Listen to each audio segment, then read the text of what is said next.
Good morning, welcome to the 2500 road trip.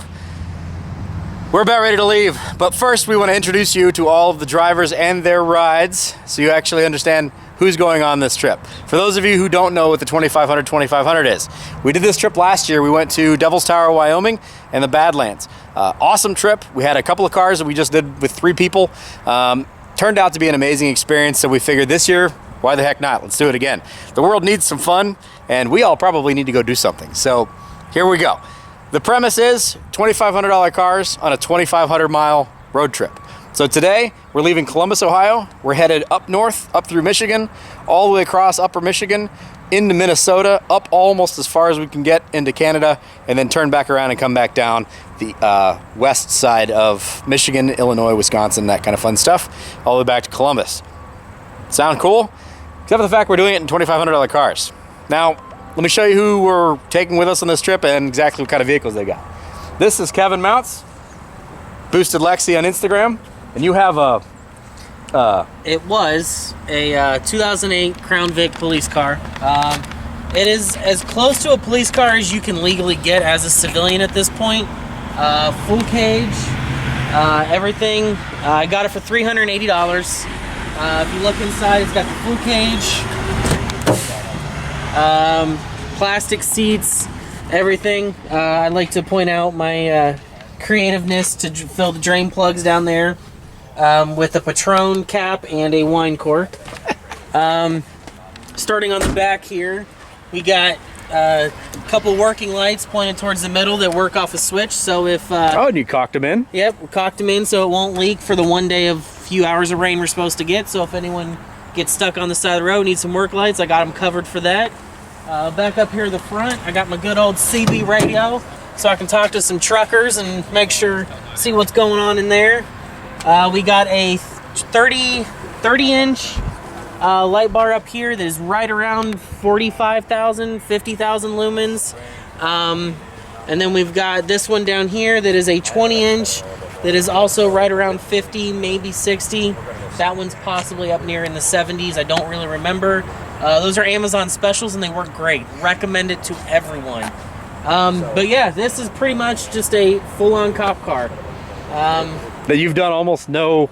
The only things that I've done to it are wheels and tires, or I'm sorry, tires and brakes, because that's safety. Mechanically, I have done absolutely nothing. This is as close to the cheapest and $380 car that I'm going to attempt to make for 2,500 miles. I did discover earlier that the longer I drive it, the more warning lights shut off, so I'm hoping that maybe it's fixing itself, not burning out, but you know what? We're going to see. We'll have fun.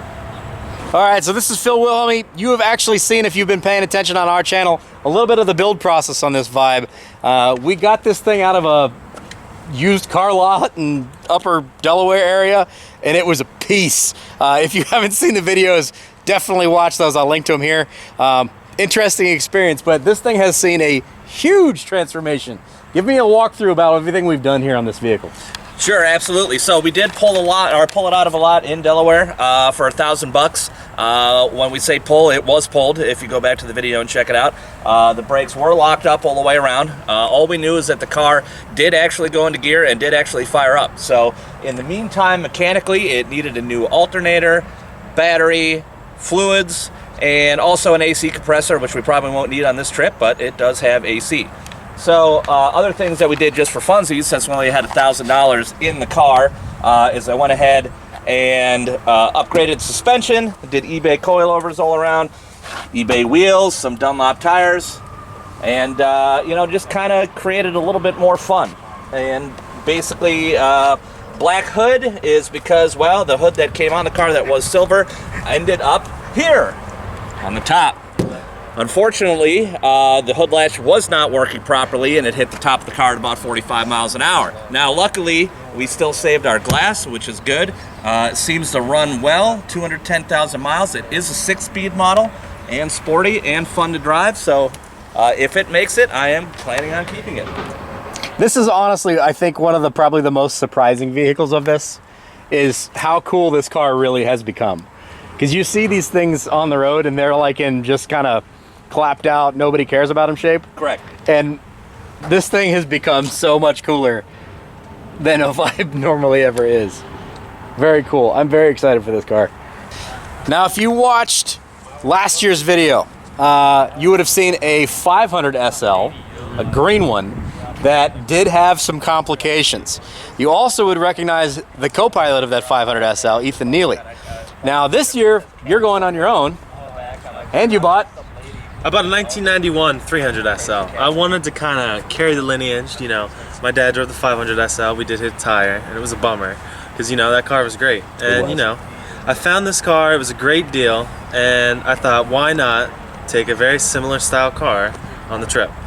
You know, and if it ends up making it, I'll finish the saga. But it's got 47,000 miles on it. I have put 1,000 miles on it, so I've been breaking it in, making sure it's ready.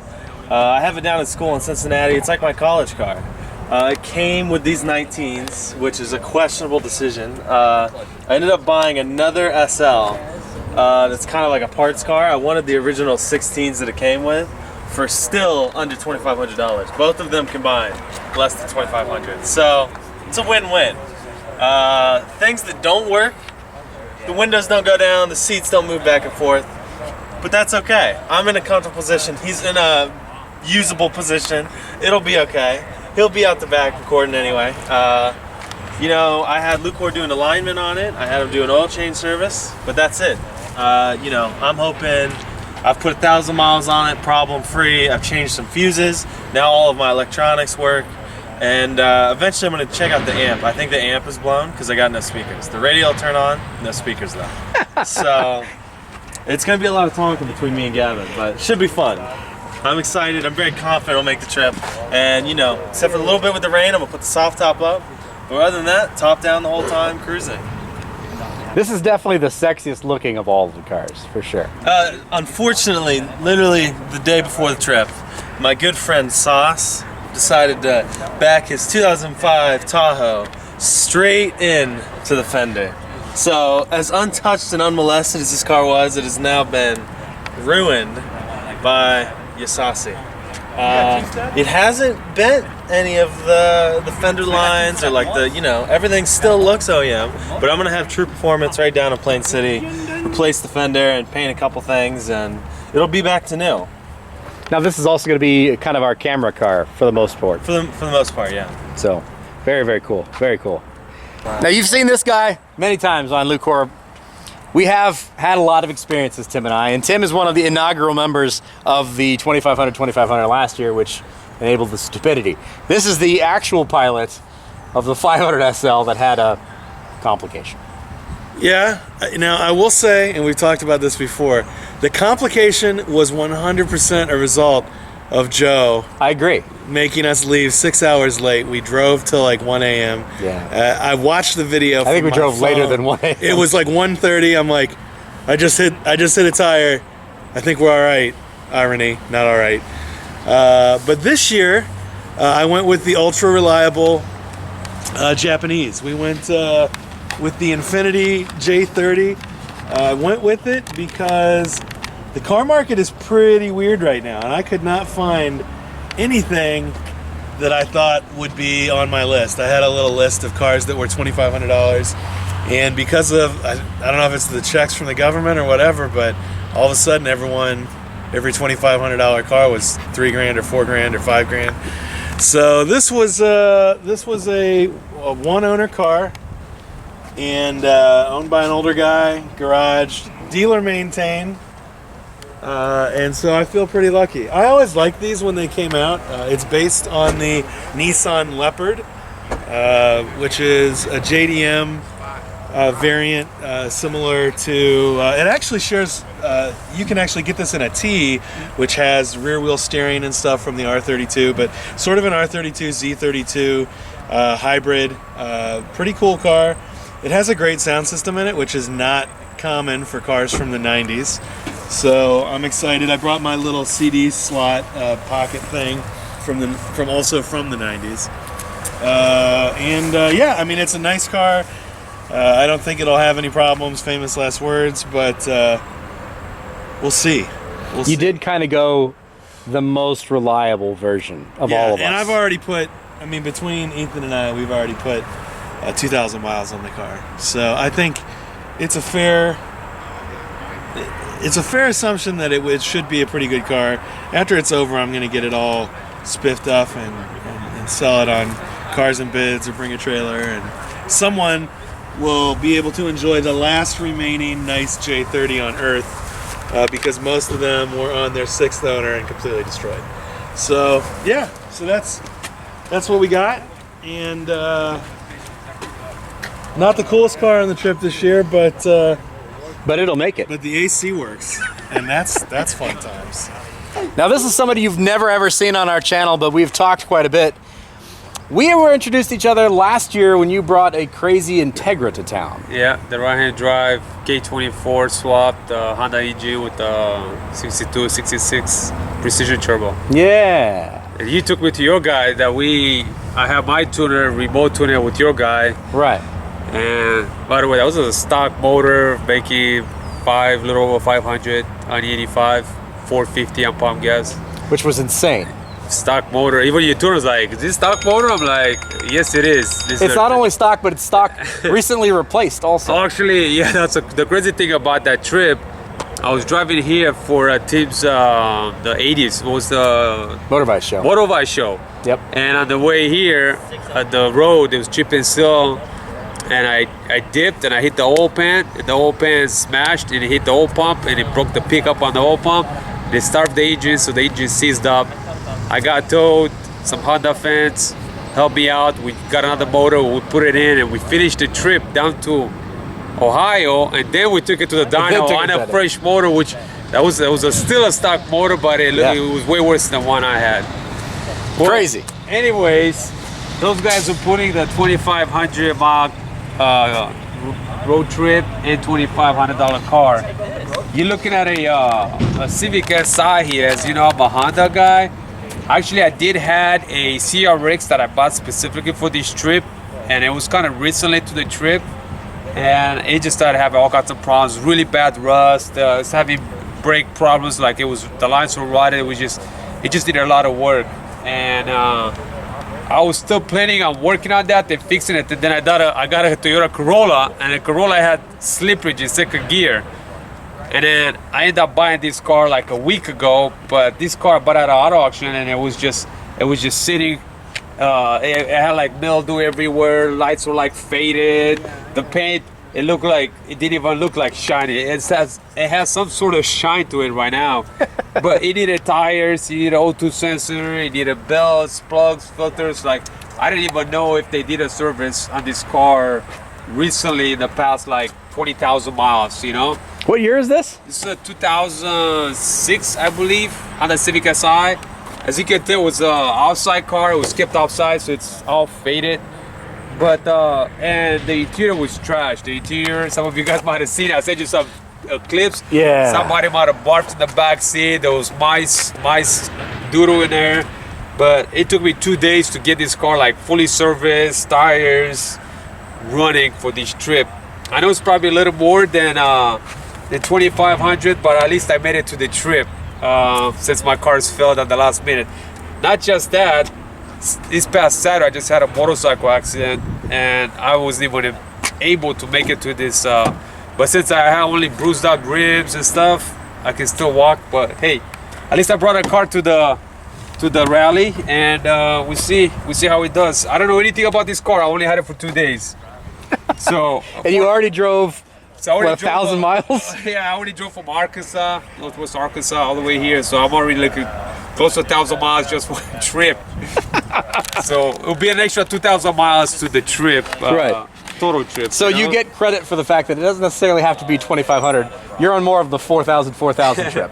Yeah, something like that. So it's more miles, you know. Right. But for next year, definitely, I'll probably try to prep something like the Vibe there. You know, that's kind of my alley, something fixed up. And, for sure. Since I'm a Honda fan, it would have to be a Honda. So we see for next year. Next time. But this is what I have now. Hopefully, you guys enjoyed this video and our trip. And back to this guy. So there you go. There's our grouping of vehicles. We've got everything from Honda Civic Si, convertible Mercedes, the tried and true reliable Japanese 3-liter, a crazy tuner version of a Pontiac Vibe GT. An absolutely no bells, no whistles cop car. Literal cop car. What I'm driving, it's the same thing I was driving on this trip last year. Initially, the plan was I was going to drive my 1979 AMC AMX that we had been building for this. Unfortunately, it didn't get done in time.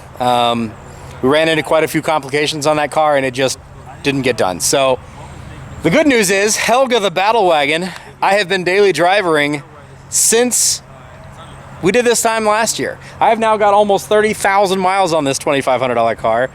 And in that time, I have done absolutely nothing other than change the oil, put wheels and tires on it, align it, and put a trans filter kit and fluids in it. That's literally it. Haven't changed the air filter, haven't changed the belts, haven't changed anything. This car is as close to my 2500 car as I had last year, and I could do it again in this same Volvo. So, 1994 940 Volvo wagon turbo. It's a 2.3 turbo that's in this guy. Makes 122 horsepower when we put it on the dyno, or at least it did 10,000 miles ago. It's got some issues. It's certainly not perfect. It has quite a bit of the trim falling apart, but that's okay. I don't really care. Physically speaking, the body of it's pretty good. It's, 1990s terrible Volvo interior, which is frustrating and not very comfortable, but that's all right. As you can see, I have all of my stickers on there, and I still have my stickers from last year. And this was the trip we made last year, from Columbus all the way out to Devil's Tower, Wyoming, and back. So the idea is to fit a little more on this sticker. Yeah. So there you go. Hopefully you guys have enjoyed this. Follow along with us. We are literally leaving today. If you see us out on the highway today, or if you just want to drop us a message, you can find all of us. We're going to have a group Instagram page that we can all communicate through. It is the @2500 page. If you want to see daily updates, if you want to see us driving down the road, that's going to be us. We've got a long drive ahead of us. Hopefully we're going to behave ourselves and nobody will get in trouble today or at all on this trip, and hopefully we don't have any drama. If there is drama, you'll see it. Anyways, as always, please do click on that like button, drop us a comment below. Please click on the subscribe button if you're interested in what we do, not necessarily crazy road trips, but also all the builds and things that we do. So we're going to get out of here. We'll see you on the road. Have a good one.